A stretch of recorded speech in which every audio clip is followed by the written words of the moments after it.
Amasezerano ya Washington arimo gahunda y'ibikorwa bigizwe n'ibyiciro 4 yemeranyijweho n'impande zombi.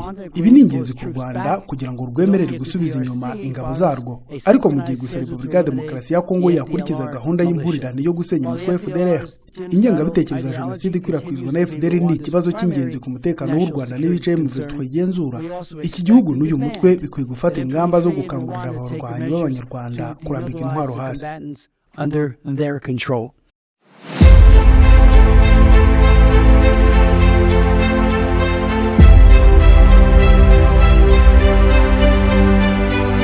Muraho, uwo ni Depite Chris Smith ukuriye ishami rya Komisiyo y'Inteko Amategeko ya Leta z'Ubumwe za Amerika rikurikirana ibibera muri Afurika. Iryo jambo yarivuze ku itariki ya 10 z'uku kwa kabiri kwa 2026 ubwo baganiraga ku kibazo cy'u Rwanda na Repubulika ya Demokarasi ya Kongo bitsa cyane ku mpamvu amasezerano ya Washington akubiyemo ko FDLR igomba gusenywa no ku Rwanda rugakura ingabo zarwo ku butaka bwa Kongo atari kubahirizwa. Imyaka 32 irashize uyu mutwe wa FDLR n'ibikorwa byawo byarabaye agaterera nzamba kanyina wa nzamba ku buryo rwose no mu muryango w'abibumbye usanga warabaye intero n'inkikirizo. Nta kabuza FDLR rwose yabaye inzigo n'uruzi hagati ya Kigali na Kinshasa. Aba barwanyi banywanye n'amashyamba ya Kongo ngo intego yabo no kuzagaruka mu Rwanda ari abategetsi naho ibyo guca bugufi ngo barahiye ko batazabikozwa. Intambara ya mbere ya Kongo niya kabiri zaratangijwe, intego ari kurangiza FDLR. Ibitero nka Operation Moja Wetu, Operation Kimia ya kabiri, Operation Sokora ya mbere niya kabiri nabyo rwose byarakozwe ngo FDLR bayihagarike, ariko kugeza ubu tuvugana FDLR iraho ahubwo isa niyabaye imungu urukundo rw'u Rwanda na Kongo. Nakundi rero muze twinjirane mu mashyamba ya Kibwa, Kalonge, Walikale, Hombo muri Kivu zombi, Maniema na Katanga, maze turebe ngo nirihe banga ababarwanyi bari gukoresha ku buryo bakomeje gusagamba muri Repubulika ya Demokarasi ya Kongo mu binyacumi birenga 2. Nibyo rwose yewe n'imihati yose yashyizweho ngo batsinsurwe ntacyo yatanze, ahubwo bakomeje gutuma u Rwanda na Kongo bireba na ingwe. Amafufu n'amafaranga bibafubike. Kuri iri segonda nibura abantu 16,000 bari mu kirere mu ndege bava ahantu hamwe bajya ahandi. Kuzenguruka isi bisigaye byoroshye ku buryo uko turi miliyari 8 dusa naho turi abaturanyi kubera uburyo bwo gukora ingendo bisigaye bikorwa. Ikibazo nuko gutegura urugendo bigora, gukora reservation ya tike y'indege, gushaka visa, ubwishingizi bw'urugendo. Amahirwe twagize nuko hari abantu bazobereye muri ibi bintu kandi biyemeje kudufasha. Abantu nka Ireme Travel Agents Limited, kompanyi nyarwanda iri mu zambere muri services zo gutegura ingendo, ubukerarugendo no kwakira abantu. Kompanyi yemewe n'ihuriro mpuzamahanga ry'ubwikorezi bwo mu ndege IATA. Niba wifuza kujya mu mahanga ku mpamvu izarizo zose, icyo bigusaba no gutekereza urugendo rwawe gusa, ubundi ukegera Ireme Travel Agency bakagukorera reservation ya tike y'indege, bakagufasha gushaka visa, bakagukorera reservation ya hoteli, bakagukurikiranira ibya assurance y'urugendo. Iyo uturutse mu mahanga cyangwa sujyayo, bagufata ku kibuga cy'indege ku giciro cya 50% cy'abandi babikorera. Ku bantu bari kure kandi bashobora kwishyura hakoreshejwe ikoranabuhanga online payment, tuguha link ubundi ukishyura. Ireme Travel Agency ikorera mu mujyi wa Kigali muri Mike mu nzu yo hasi mu muryango wa G41. Hamagara 07 85 36 48 cyangwa 07 89 88 ushobora no kwandika email kuri info@iremetravel.rawa. Wanasura urubuga rwa internet wa@iremetravel.rawa. Kuva wavuka kugera uvuye kuri iyi si, ushobora gusanga nta na rimwe uzigera usohoka hanze ngo ujye mu bantu utambaye. Imyenda yawe nicyo gikoresho mutajya mutandukana na rimwe. Irasa naho ari kimwe mu bikugize. None kubera icyo yigurira aho ubonye hose. Abantu baha agaciro imyambaro bagurira imyambaro yabo muri Choice Fashion. Iri duka ry'imyenda niryo ryavumbuye ibyo kwambara ukaberwa kandi udahenzwe. Amakostume meza ava muri Turukiye, inkweto nziza wambara muri office ziri mu moko atandukanye, amapantaro y'abagabo meza harimo jeans, cotton ndetse na matisi, amakoti yo kwifubika, imyambaro n'inkweto bya sport, amashati meza yo muri office na casual, imyambaro y'abadamu, inkweto, amasakoshi, amavalize meza, imikandara, cravate, t-shirt nziza n'ibindi byinshi cyane. Choice Fashion iherereye i Remera ku Gisimenti ukiva muri rompo yo kwa Rando werekeza kuri Stade Amahoro. Ni mu nyubako yitwa Ikaze House. Hari icyapa kinini kituranga, winjira muri iyo nyubako ukamanuka escalier ugahita ubona Choice Fashion imbere yawe. Hamagara 07 88 61 0692 cyangwa 07 88 24 90 54. Choice Fashion, igisobanuro cyo kwambara ukaberwa. Nubona igitabo Shake Hands with the Devil, The Failure of Humanity in Rwanda cya Lieutenant General Romeo Antonius Dallaire wari mu Rwanda mu gihe cya Jenoside yakorewe Abatutsi, uzasome kuri page yacyo ya 459. Yahanditse ko byose byatangiye ari kuwa mbere ku itariki ya 4 z'ukwa karindwi ku 1994 ubwo ingabo za RPA, Rwanda Patriotic Army, zatsindaga FAR, Forces Armées Rwandaises. Iyo FAR ikimara kugaragurwa yahise ikomeza yerekeza mu bice by'amajyepfo, iyo muri za Gitarama, Cyangugu, Kibuye na Gikongoro. Gusa ntibyarangiriye aho kuko RPA yarabakurikiye, bamwe barwana biruka abandi barwana babirukaho, nuko mu gihe cy'ibyumweru bibiri barwanira urugamba rwa nyuma ku Gisenyi, aho ku itariki ya 18 z'ukwa karindwi ku 1994 FAR yirukanywe ku butaka yari isanzwe ishinzwe kurinda. Ako kanya rero itangira inzira y'ubuhunzi, icyari FAR gihita kiba ex-FAR. Nkuko wabisanga ku rupapuro rwa 4, urwa 5 n'urwa 6 rw'inyandiko y'ubushakashatsi ya International Crisis Group bahaye umutwe ugira uti Rwandan Hutu rebels in the Congo, a new approach to disarmament and reintegration, yo ku itariki ya 23 z'ukwa 5 kwa 2003, ngo FAR ikimara gukubitirwa hareba inzega, abenshi muri yo bahise batatanira muri Repubulika Demokarasi ya Kongo kandi bajyanyeyo n'abaturage basanzwe b'impunzi barenga 2.5 miliyoni. Izindi ngabo za FAR zahungiye muri Congo Brazzaville, muri Angola, Zimbabwe, Zambia, muri Malawi ndetse n'ahandi. Ibyo bice bibiri ngo buri cyose cyahise kirema mu mutwe wa gisirikare, abari bahungiye muri Kongo bigera mu 1996 tayari bamaze kwirema mu mutwe witwaje intwaro bise Armée de Libération du Rwanda, ALIR. Ubundi habanje kuba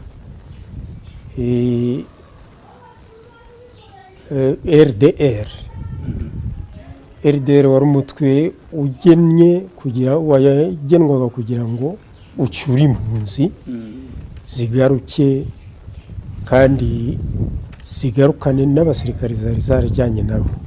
Nabundi habanje kuba RDR, hakurikiraho PALIR yari ifite umutwe wa gisirikare witwa ALIR. Kera kabaye niho PALIR imaze gushyirwa ku rutonde Amerika ivuga ko ari n'iterabwoba, ubu haje kuvuka FDLR. Intego yari kugira ngo ari abasirikare ari abaturage basubire mu gihugu ari ku neza cyangwa se ku mbaraga. Ubu bisobanura ni umwe mu bashinze akanayobora FDLR, General Major Paul Rwarakabije. Izo yayoboraga ngo zari ingabo zigera mu 20,000 zita zinatangira ibitero shuma ku kurwanya RPA binjiriye mu bice by'uburengerazuba n'amajyaruguru y'u Rwanda, muzahoze ari prefegitura za Ruhengeri na Gisenyi.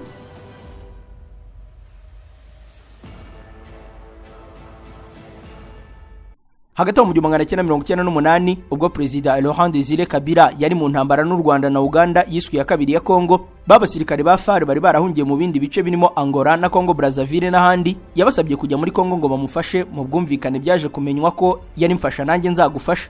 Ubwo rero bagarutse nibwo bashinze undi mutwe w'inyeshyamba wiswe Resistance Coordination Comité. Uyu mutwe nawo watangiye wanga kwihuzana ALIR ya Rwarakabije kuko bayishinjaga kugirwa n'abajenosideri. Cyakora byaje kugeza mu kwezi kwa 5 k'umwaka wa 2000 bamaze kumvikana bigizwemo uruhare na leta ya Laurent Désiré Kabila, ari nabwo ku itariki ya 30 z'ukwezi kwa 9 mu mwaka wa 2000 bidasubirwaho basenyaga ibyo byose, nuko bari mu mutwe uhuriweho bise Force Démocratique de Libération du Rwanda, ingabo za demokarasi zo kubohoza u Rwanda, FDLR. FDLR yahise iyoborwa na General Major Paul Rwarakabije. Intego yabo nyamukuru ari yo kugaruka mu Rwanda ku neza cyangwa ku mbaraga z'umunwa w'imbunda nk'uko yabivuze, bagakuraho RPA. Ibi rero ni ibintu byahise bitangira kubananira no mu ntangiriro. Kimwe mu gikomere cyashegeshe FDLR cyabaye mu kwezi kwa 11 k'umwaka wa 2003 ubwo General Major Paul Rwarakabije, Colonel André Bizimana na Colonel Jerome Ngendahimana hamwe n'igihiriri cy'abandi barwanyi bakoze icyo bagenzi babo bisu ubugambanyi, bataha mu Rwanda bareka ibyo kwiruka mu mashyamba ya Kongo na FDLR bari bamaze imyaka 3 bashinze. General Retired James Kabarebe yemeza ko ari woteye intambwe yo gucyura Rwarakabije. Twashatse contact ya General Rwarakabije. General Rwarakabije niwe wari chef d'état major general wa FDLR, nta wundi wari umuri hejuru kereka abanyepolitiki, ariko mu rwego rwa gisirikare niwe wari top.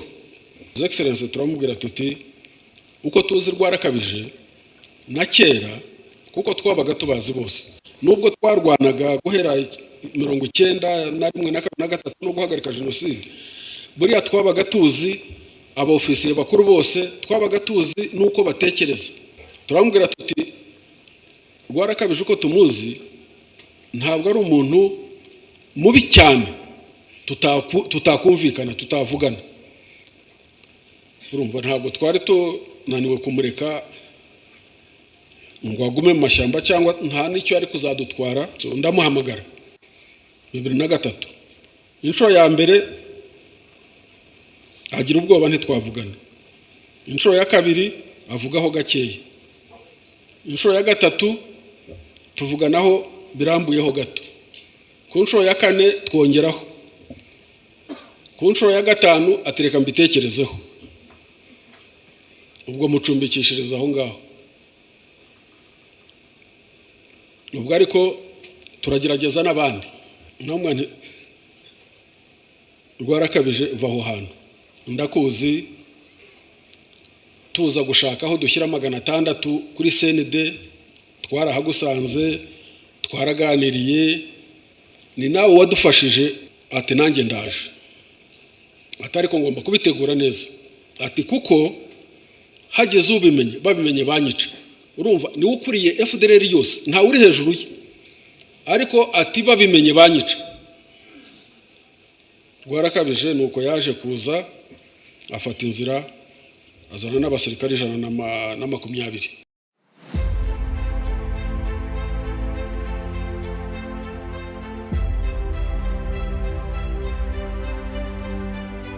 Ibyo ntibyatumye FDLR idakomeza nubwo yari icitsemo igikuba, kuko abagabo nka General Sylvestre Mudacumura wari waravuye mu Rwanda ari umuyobozi wungirije w'ingabo zarindaga Perezida Juvenal Habyarimana yasigaye iyoboye afatanyije na muramu we Lieutenant Colonel Edmond Ngarambe, Colonel Jean Baptiste Kanyandekwe, aho kongera abaterankunga n'abayobozi bakuru mfatamyanzuro barimo umujejeta bumenyi mu bukungu Dr Ignace Murwanashyaka na Karikiste Mbarushimana.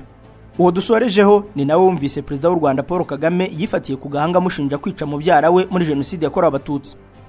Aba barwanyi bakomeje gukanyakanya gusabaza no gutangira gushwambaguzanya.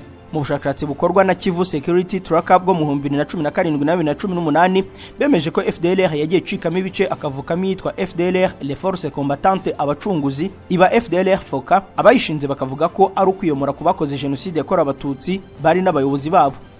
Gusa ariko abayobozi ba FDLR Foka nabo baje kutumvikana mu 2007, maze Jean Damascene Ndibabaje bakundaga guhimba Musare atarapfa ashinga icyitwa Rudurunana. Bigeze mu 2011 bashinga FDLR Soki, byemezwa ko hari n'utundi duce duto ariko twose duhuriye ku gitekerezo cya FDLR cy'umwanzi umwe no kuzataha nk'intwari zitsinze. Igitangaje nubwo FDLR yahuye n'ibyo bibazo byose, ariko inshuro zose yagabweho ibitero ngo isenywe ntabwo byigeze bigerwaho. Nk'ubwo bibaze neza kuva ku itariki ya 24 z'ukwa 10 1996 kugeza ku itariki ya 16 z'ukwa 5 1997 n'amezi 6 ibyumweru 3 n'umunsi umwe. Icyo gihe intambara y'iswi ya Kongo ya mbere yajyaga mbere. Ibihugu birenga 15 byasekuraniye muri Repubulika ya Demokarasi ya Kongo birimo n'u Rwanda. Babajije u Rwanda icyo rwagiye gukora, rwasubije ko rwari rugiye kurwanya FDLR, gusa byarangiye idatsinzwe. Ako kanya kuva mu 1998 kugeza mu 2003 nabwo byaracitse. Intambara y'iswi ya kabiri ya Kongo itumizwamo ibihugu birenga bya bindi, nabwo u Rwanda rusubirayo ruvuga ko nta kindi rugiye gushaka muri Kongo atari uguhashya umubisha wanasize ahemutse. Icyo gihe nabwo FDLR yasigaye ikomeye nk'amabuye. Mu ntangiriro za 2009 igihugu cy'u Rwanda cyasubiye muri Repubulika ya Demokarasi ya Kongo gifatanya n'ubutegetsi bwayo muri operasiyo bise Umoja Wetu, ubumwe bwacu. Aha nabwo induru ziravuga mu mirwano yihuse cyane kuva ku itariki ya 20 z'ukwa mbere kugeza ku itariki 27 z'ukwa kabiri mu 2009, iminsi 35 amasasa asukwaho bakeka FDLR hose, ariko ibyo nabyo ntacyo byatanze. Ni nabwo kandi muri ibyo bihe indi operasiyo yiswe Kuzibya, operasiyo Kimya ya kabiri nabwo yabaye. Mu ntangiriro z'ukwezi kwa mbere 2010 igisirikare cya Kongo gifatanyije na MONUC y'umuryango w'abibumbye nabo bavuze ko noneho bagiye gukubura FDLR muri operasiyo Amani Leo, amahoro uyu munsi. Birongera biranga. Ku itariki 29 z'ukwa mbere mu 2015 igisirikare cya Kongo gifatanyije na MONUSCO bemeje ko batangije igitero kidasanzwe kuri FDLR, ni operasiyo yiswe Sokola D. Ibyo se byo byatanze iki? Ubusa. None FDLR ibigenzi ite ngo inanirane bene aka kageni ku buryo kuri ubu none iri ku meza ya Washington, i Doha, i Rwanda, i Rome ndetse n'ahandi?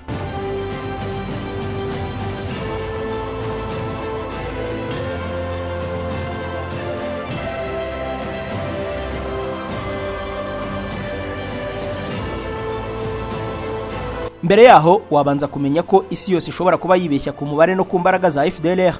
nk'ubwo igihugu cy'u Rwanda, Kongo n'umuryango w'abibumbye hari aho bagiye bemeza ko FDLR yacitse intege ku buryo isigaranye abasirikare batarenze 2,000. The FDLR is estimated to include between FDLR barirwamo abari hagati y'igihumbi 500 n'ibihumbi 2,000. Bamwe muri bo bashinjwa kugira uruhare muri jenoside yo mu Rwanda mu 1994. Uwo munyamakuru yitwa Maria Galang, ni wa televiziyo y'Abashinwa CGTN. Ibyo yavuze niko byemerwa mu buryo rusange. Nyamara ko no kwibeshya kuko ubushakashatsi bugaragaza ko bafite umubare uri hagati y'ibihumbi 5,000 n'ibihumbi 8. Mu kwezi kwa gatandatu kwa 2025 ubwo umuvugizi w'ingabo z'u Rwanda Brigadier General Ronald Rwivanga yatangaje ko FDLR ifite abarwanyi bari hagati y'ibihumbi 7 n'ibihumbi 10.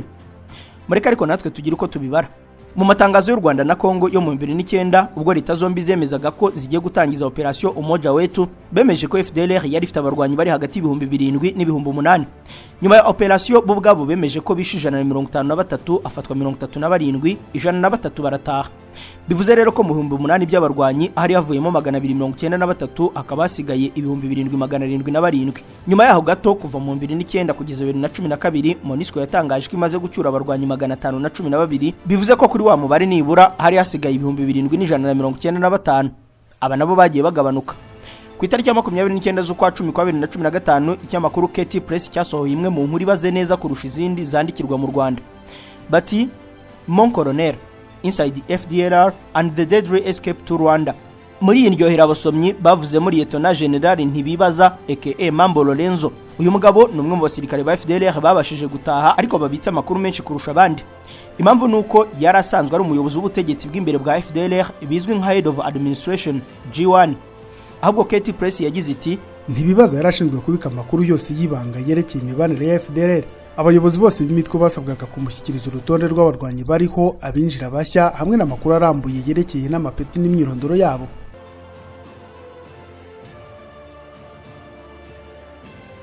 Ibyo bisobanuye ko ari wo waduha imibare y'ukuri. Ntibibaza yahishuye ko nibura yasize FDLR ifite abarwanyi barengaho 5,000.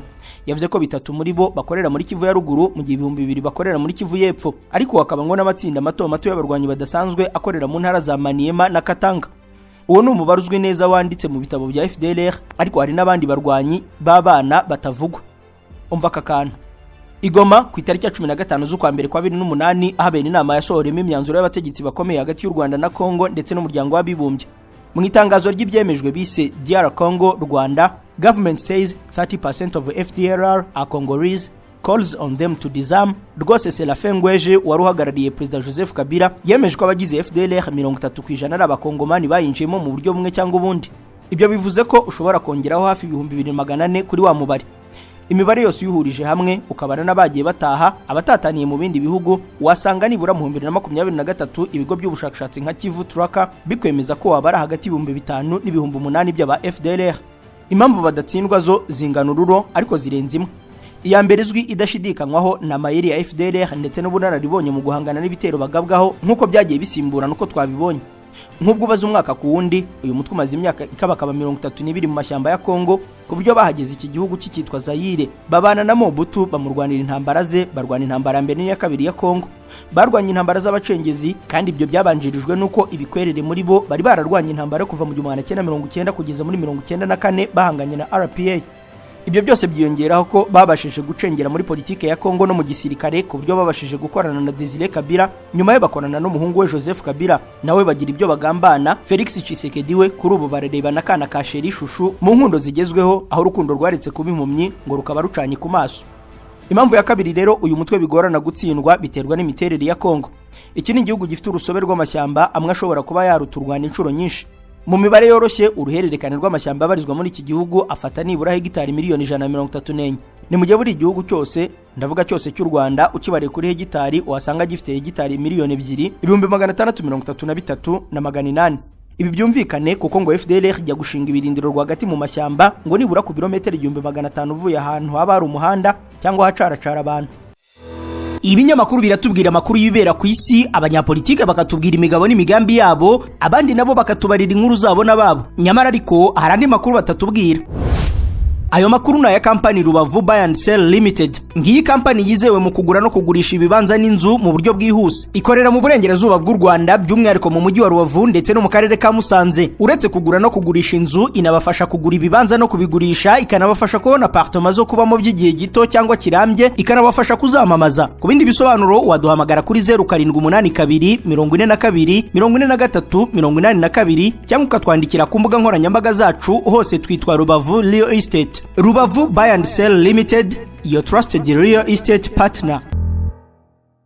Inkuru nziza bantu mutuye Gahanga, Inyamata, Ingoma, mu Mayaga n'ahandi hegereye ibyo bice mwajyaga mugorwa no gukoresha imodoka zanyu cyangwa kuzizana i Kigali bitewe nuko hari amagaraje menshi kandi agezweho. Nimuzongere kugorwa no gukora ingendo ndende kuko Autokorea Maintenance Limited yabegereje ishami ryayo rishya Inyamata mu karere ka Bugesera. Niba ufite yakoze accident ngombwa kujya gushaka amagaraje akorana n'ama-assurance i Kigali kuko ishami ryacu rikorana n'ama-assurance yose, kandi iyo rimaze kugukorera imodoka niryo rikurikirana ibindi byose bijyanye na assurance ukorana nayo. Kubatunze imodoka zigezweho nk'ama hybrid, Kia, Hyundai n'izindi, babegereje amavuta na produit de maintenance y'izo modoka. Izi nzobere mu gusuzuma no gukora imodoka zigezweho zinakugira inama zagufasha kubungabunga neza imodoka yawe, yaba ari nshya cyangwa uyimaranye igihe, bityo bikagufasha kuyirambana. Ni mutugane hano Nyamata haruguru y'akarere, uzamutse ku muhanda uteganye neza n'umurenge wa Nyamata iruhande rwa Rapiera na Palasta Hotel, cyangwa muduhamagare kuri 07 86 20 60 54. Ikindi kintu kitazwi ni ubugambanyi mpuzamahanga. Aha wahera kuri website ya FDLR yitwa wa@fdlr.org. Iyi yagiye ivugisha imiryango mpuzamahanga, bikaba byemezwa ko inyuzwaho amakuru y'ubugambanyi, guhemuka n'ibindi birimo ibyaha by'intambara, ibyibasiye inyoko muntu no guhakana jenoside yakorewe Abatutsi. Abahanga b'umuryango w'abibumbye bagerageje kuyikuraho basanga ikorera mu Budage, dore ko ari naho uwahoze ari umuyobozi mukuru Ignace mu Rwanda shyaka yabarizwaga. Gusa bakoze iyo bwabaga na leta y'Ubudage byinjiramo igerageza gukurwaho, ariko ihita ikorera ku mpuzanzira zo mu Butaliyani ku buryo n'ubu byananiye babigerageje bose. Ni ibintu abandi bahuza n'ubugambanyi bugendana n'ikintu leta y'u Rwanda binyuze mu nkuru ya The New Times. Rwanda, MONUC accused of sharing intelligence with the FDLR leaders. Aho u Rwanda rwavuze ko kuva hambere ingabo z'umuryango w'abibumbye zibarizwa muri Repubulika ya Demokarasi ya Kongo zikorana bya hafi na FDLR, ku buryo ndetse ngo murumuna wa Mudacumura uhimbwa Big Patrick ngo ari ukomeje kuba ikiraro muri uwo mubano. Abatemera iby'u Rwanda ruvuga ariko bo bemeza ko u Rwanda narwo buri gihe rwitwaza FDLR igihe cyose rushatse kwerekeza muri Repubulika ya Demokarasi ya Kongo kugira ibyo rujya kuzanayo bitaburamo iby'agaciro. Ibyo mvuze wabisanga mu maraporo y'umuryango w'abibumbye ndetse ngo n'impuguke zayo, ariko leta y'u Rwanda irabihakana iti n'ukuri kw'Imana, ibyo no kubeshya. Igice cy'impamvu FDLR datsindwa ntitukirangize tutavuze amabuye y'agaciro basahura muri Repubulika ya Demokarasi ya Kongo, amakara batwikayo n'ibindi by'agaciro, ibyo bakabigurisha bakanakuramo ubutunzi burimo n'ibikoresho bihambaye bagiye bacirira. Aha kandi nitwibagirwe n'inkunga z'ababafasha bari mu mahanga, abashabitsi bishakira iby'agaciro bapatana nabo mu kubasahurira zahabu n'izindi mpamvu za politiki wari wese atatinyuka gutomora ku bw'ineza rusange. Mu muhango wo kwibuka ku nshuro ya 30 jenoside yakorewe Abatutsi mu 1994, Perezida w'u Rwanda Paul Kagame we ku itariki ya 7 z'ukwezi kwa 4 kwa 2024 hari ikindi yongeyeho. Their objectives have not changed, and the only reason this group today known as FDLR intego yabo ntabwo yahindutse, has not been disbanded, kandi impamvu imwe uyu mutwe uzwi nka FDLR utasenywe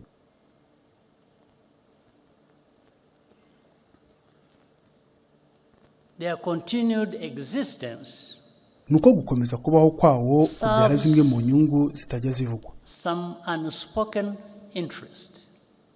Ikindi cyo kwibazwa ni ese koko FDLR n'abajenosideri nk'uko leta y'u Rwanda yakomeje kubyemeza? Hari inyandiko yitwa North Kivu How to End a War. Iyi nyandiko yakozwe n'impuguke ku makimbirane ya Kongo David Mugnier, yayifatanyije n'ikigo mpuzamahanga kitagizaho kibogamiye cyitwa International Crisis Group. Basobanura abagize FDLR bavuze ko harimo intera hamwe, abari abasirikare ba FAR, abaturage bahunganye nabo ndetse n'abana b'abasore n'inkumi babo bagiye bavukira mu mashyamba ya Kongo, utibagiwe na baba Kongomani. Niba ruko bimeze rero birazwi bidashidikanywaho ko intera hamwe zakoze jenoside yakorewe Abatutsi. Hari n'abaturage ku giti cyabo bahunganye na FDLR bayikoze, ndetse kaba n'igice kinini cy'ingabo za FAR zayikoze.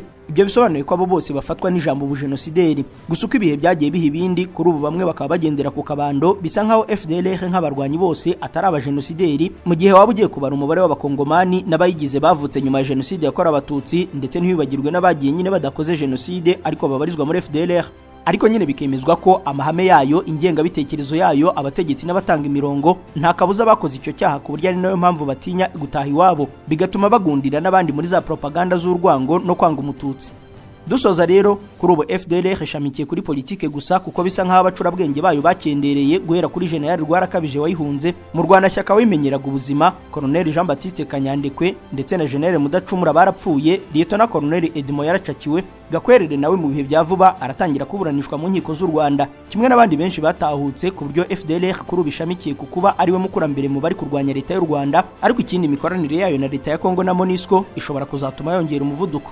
Cyakora ibyo gukiranisha ibiturika, gutemana n'urugomo biragatsindwa i Rwanda, ahubwo twese dukwiriye gutahiriza umugozi umwe, tukareka amatiko aterwa n'inda, maze amafufu n'amafaranga bikadufubika. Bye.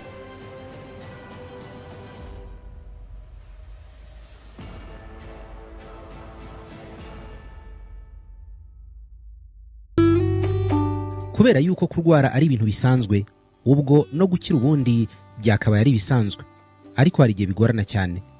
Kubera yuko iyo utaramenya ikigo cyitwa African Healing Helbo, bishobora kukugora cyane kuba wakira indwara yavurwa igakira mu kanya gato.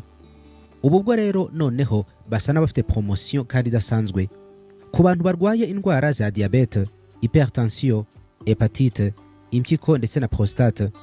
Abo bantu byako kanya babakoraho rikaka. Abantu bagira uburibwe mu nda bushingiye ku moko y'inzoka kugera no kuri amibe, bene izo ndwara zose abahanga bazo nza ahantu bari ni muri African Healing Helbo. Bafite abaganga bakomoka muri Tanzania bazi kuvurisha neza ibimera n'imiti gakondo. Abangaba bakorera muri East Africa yose harimo n'u Rwanda. Bafite ubunararibonye mu kuvura bakoresheje imiti gakondo ikomoka ku bimera. Bashobora kuvura kandi abagore bakunda kugira ibibazo by'imyanya yabo y'ibanga, no kuvuga infection, imihango idakama n'ibindi. Bakavura n'abagabo bagira ubushake buke mu gutera akabariro, bakagira umwihariko mu kuvura abakeka yuko bahumanijwe, no kuvuga kurogwa. African Healing Helbo bahamagare kuri 0788832668 cyangwa akamenyetso ko guteranya